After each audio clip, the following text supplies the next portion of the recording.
Oh, chimpanzee. Oh, the chimps. Yeah. You told quite a story about a man who adopted a chimpanzee.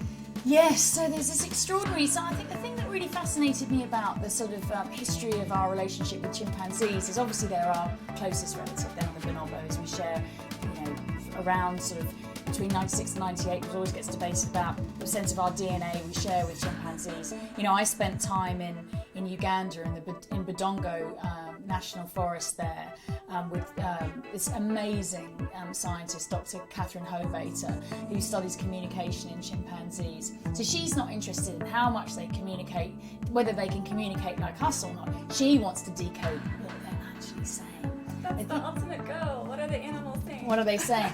And it was just the most amazing experience. So these chimps that she's been following have been habituated for 6 years now. So they've had scientists following them around in the jungle every single day for 6 years. They're used to the people. So they're used to you. There's a few rules though. So we were very privileged to be able to join this. It was a very, very, very, very rare experience to be able to do this. But I was told I could join in, but first and foremost, no eye contact. Okay. So it's an act of aggression. Do not try and do not stare at a chimp. Okay. So you have to, so you can get, they'd be as close as we are. Wow. But I can't look them in the eye. And if they catch you looking, then you have to look away and pretend to be really interested in a leaf or something. So, so that totally happened. We got in there and we were sitting with these chimpanzees and one caught me staring and I was like, oh, leaf, just kind of, and then thankfully she went back to picking ticks and eating them off her sons and left me alone. But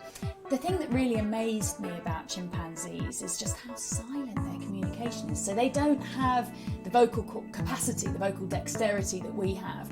So the majority of their intentional communication is with their hands. So the other rule was that we had to be silent. But we had to be silent not just with what we said, but we had to not wave our hands around while we were speaking. So you have to really monitor yourself. Because the way we're using our hands means something in chimp.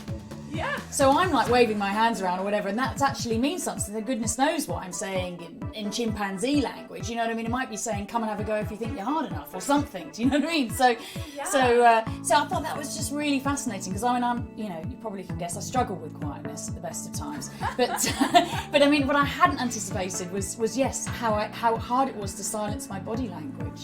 So has that scientist decoded some of their gestures and sounds? Yeah, absolutely, she has. She's the author of the world's first chimp dictionary. That's amazing. Can you believe it? Yeah, there's such a thing. 66 gestures. Wow. Yeah, she spent 6 years videotaping and studying the chimps of Budongo, and it's an amazing piece of work. And like I said, it heralds, it's sort of a new direction in chimpanzee research, which is understanding these animals in their home, on their terms. Right.